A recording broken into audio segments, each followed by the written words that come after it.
অবশেষে ভগবান রাম তার জন্মস্থানে নতুন বাড়িতে ফিরছেন। সেই উপলক্ষে আমরা চলে এসেছি আমাদের বাড়ির পাশেই ফুলেশ্বরে ভগবান শ্রীরামের মন্দিরে। আজকে হলো 22শে জানুয়ারি সন 2024 আর দিনটা হলো সোমবার। চলুন তাহলে দেখে নেওয়া যাক এই মন্দিরের ভগবান শ্রীরামকে। এখানে রাম, লক্ষ্মণ, সীতা তিনজনেরই এখানে বিগ্রহ আছে।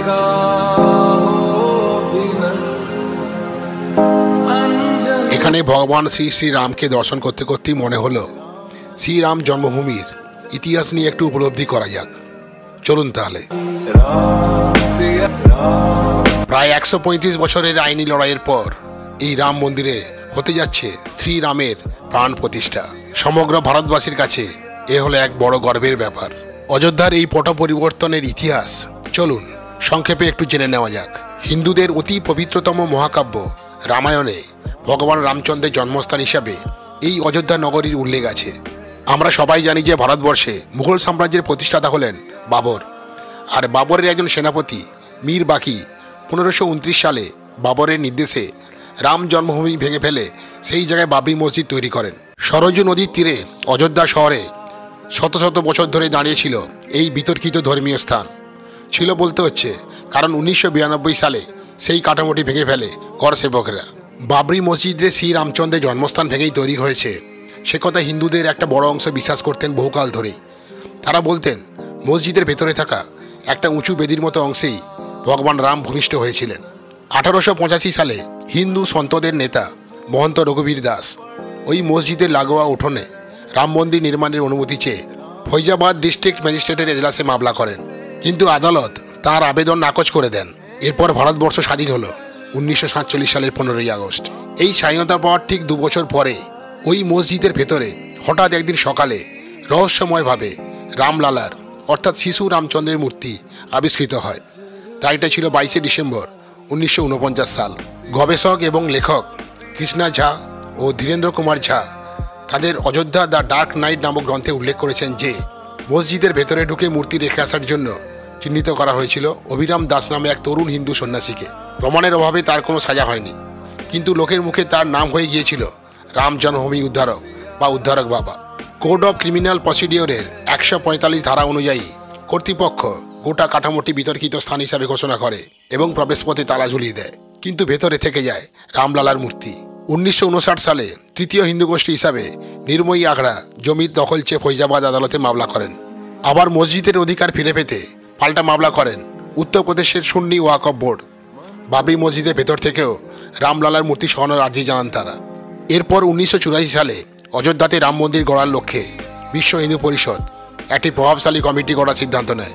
স্থির হয় যে সেই রাম মন্দির আন্দোলনের নেতৃত্ব দেবেন বিজেপি নেতা লালকৃষ্ণ আদবানি। এর পরের ঐতিহাসিক ঘটনাটি ঘটল 1986 সালের 1 ফেব্রুয়ারি।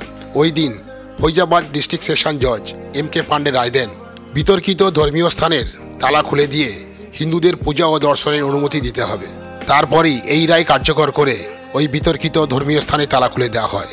এই বিতর্কিত রায়ের প্রতিবাদেই মুসলিমরা গড়ে তোলেন বাবরি মসজিদ অ্যাকশন কমিটি, যার আহ্বায়ক হলেন লখনৌয়ের তরুণ আইনজীবী জাফরাইব জিলানি।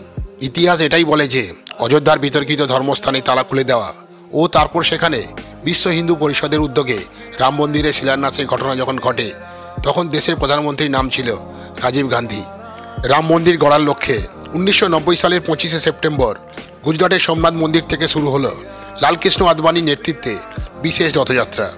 তবে লালকৃষ্ণ আদবানির রথ অযোধ্যায় পৌঁছানোর ঠিক 1 সপ্তাহ আগেই সমস্তিপুরে সেটিকে আটকে দেন বিহারের তৎকালীন মুখ্যমন্ত্রী লালু প্রসাদ যাদব।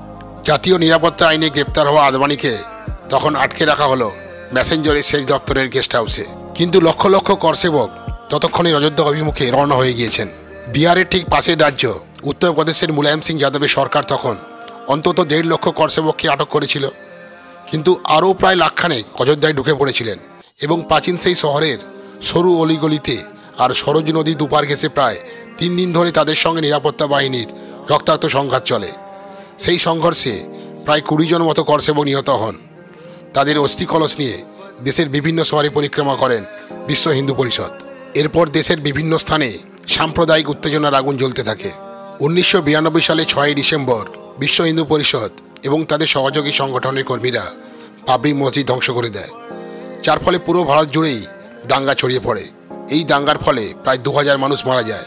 2010 সালে এলাহাবাদ উচ্চ আদালত রায় দিয়েছিল নির্মোহী আগড়া, রামলালা এবং সুন্নি ওয়াকফ বোর্ডের মধ্যে জমি সমান ভাগে ভাগ করে দেওয়া হোক। এর বিরুদ্ধে সব পক্ষই উচ্চ আদালতে আপিল করে। 9ই নভেম্বর 2019 সালে উচ্চ আদালত নিম্ন আদালতের রায়কে রদ করে ঘোষণা করে 2.77 একরের পুরো জমিটাই এমন একটি ট্রাস্টকে দিতে হবে যারা হিন্দু মন্দির নির্মাণ করবে, অর্থাৎ রাম মন্দির নির্মাণ করবে। একই সাথে আদালত সরকারকে নির্দেশ দেয় সুন্নি ওয়াকফ বোর্ডকে বিকল্প 5 একর জমি দিতে হবে মসজিদ নির্মাণের জন্য, এবং সেই জমি অযোধ্যাতেই দিতে হবে। ভারতের পুরাতত্ত্ব বিভাগ বা আর্কিওলজিক্যাল সার্ভে অফ ইন্ডিয়া কর্তৃক করা খনন কার্যের জরিপ আদালত গুরুত্বের সাথে বিবেচনা করেছিল। তারা মনে করেছে যে মসজিদ নির্মাণের পূর্বে সেখানে একটি বিশাল হিন্দু মন্দির ছিল। এরপর রাম মন্দির গড়ার লক্ষ্যে 2020 সালের ফেব্রুয়ারি মাসে স্থাপিত হলো একটি ন্যাস, যার নাম হলো শ্রীরাম জন্মভূমি তীর্থক্ষেত্র। এই ন্যাসটি 15 জন ন্যাস রক্ষক নিয়ে গঠিত। এই শ্রীরাম জন্মভূমি তীর্থক্ষেত্রের চেয়ারম্যান হলেন মহন্ত নৃত্য গোপাল দাস। এরপর 2020 সালের 5ই আগস্ট ভারতবর্ষের প্রধানমন্ত্রী নরেন্দ্র মোদী রাম মন্দিরের ভিত্তিপ্রস্তর স্থাপন করেন এবং ভূমি পুজোও করেন। এই ট্রাস্টের সেক্রেটারি চম্পদ রায় জানিয়েছেন শ্রীরাম জন্মভূমিতে নতুন মন্দিরের গর্ভগৃহে ভগবান শ্রীরামের বাল্যরূপের নতুন বিগ্রহের প্রাণ প্রতিষ্ঠা হবে। এই দেবত্ব এবং শিশুসুলভ মূর্তিটি হবে 51 ইঞ্চি লম্বা।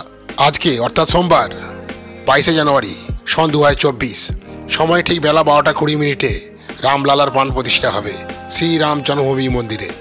ভারতীয় ঐতিহ্যের প্রতীকস্বরূপ প্রায় 125 জন সাধু সন্ন্যাসী ও গুণী মানুষজন এবং বিভিন্ন ক্ষেত্র থেকে 2500 সম্মানীয় ব্যক্তিগণ এই উপলক্ষে তাদের গৌরবোজ্জ্বল উপস্থিতি দিয়ে অনুষ্ঠান অলঙ্কৃত করবে।